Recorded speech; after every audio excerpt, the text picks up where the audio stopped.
Entertainment Corner. I'm your host, Brendan Spear.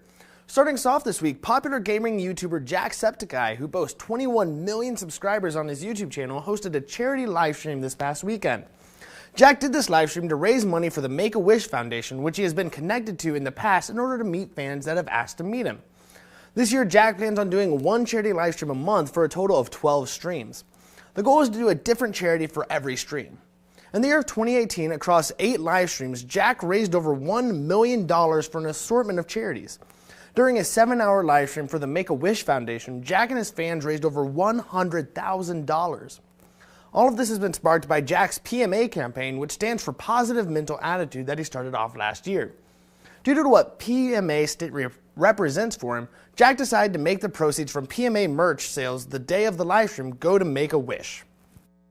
But not only that, I want to bring the PMA stuff further, because PMA is all about mental health and it's all about striving towards a better mentality and trying to just be your best self. And because we're doing these charity streams every month, what I wanted to do was each one of these charity streams as well, we're going to sell the PMA merch on the store for the charity cause of that month.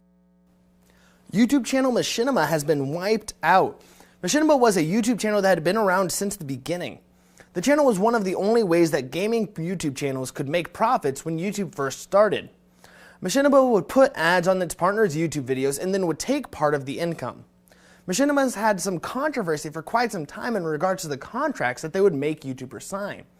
The contract said that the creators could not create anything for other platforms and essentially that Machinima owned them and their content.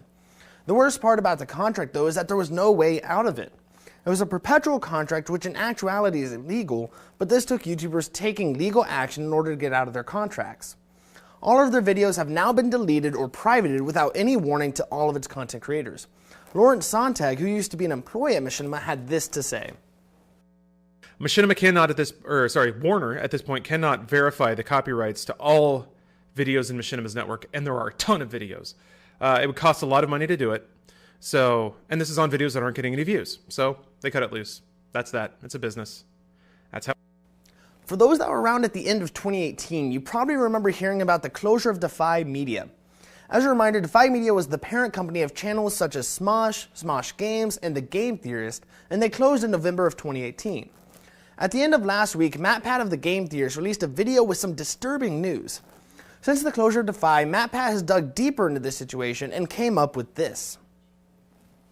Us 50 had $1.7 million stolen from us. $1.7 million stolen from 50 people. MatPat says that Defy Media at one point asked if they could wait to pay him for a month, which he said yes to, only to find out more recently that it was in order to boost their numbers to look better for investors. On top of the nearly $2 million that Defy owed its content creators, it was also approximately $10 million in debt to its investors. Currently, the money is in Ally Bank, but it is unknown who exactly will be receiving portions of that money or how much those people will even receive. MatPat closed out his video explaining why he's saying all of this. To force them to hear us, to hear our story and understand that the money that currently exists in the vaults as Defy's largely doesn't belong to them. Now, if you tuned in last week, then you may remember the story about VoiceOver Pete and his Fiverr ban that we talked about. Well, last Friday, Pete released a video saying that Fiverr had tried to copy strike his video due to privacy infringement, but luckily their claims didn't go through.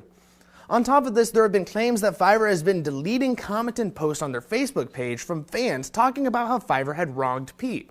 Here's what Pete says the overlying problem in this situation is.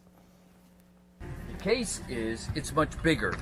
It's content creators trying to have a voice against corporations silencing that voice. This is representative of a greater problem. PewDiePie the other day calling out others about copy striking. Don't do it. It hurts the community. And it does. Because then corporations silence us. Content creators need to come together and stand up and make our voice heard. We must stand together. We must rise up. Today, this year is a year when YouTubers and gamers, influencers, content creators unite and we raise our voices as one in a chorus. No, we shall not be vanquished into the night. Yes, we shall go forward into the light. PewDiePie, Mr. Beast, Keemstar, Grande, Dolan Dark, Hakalugi Paul, Gummy Bear, rise up and raise your voices. Gamers!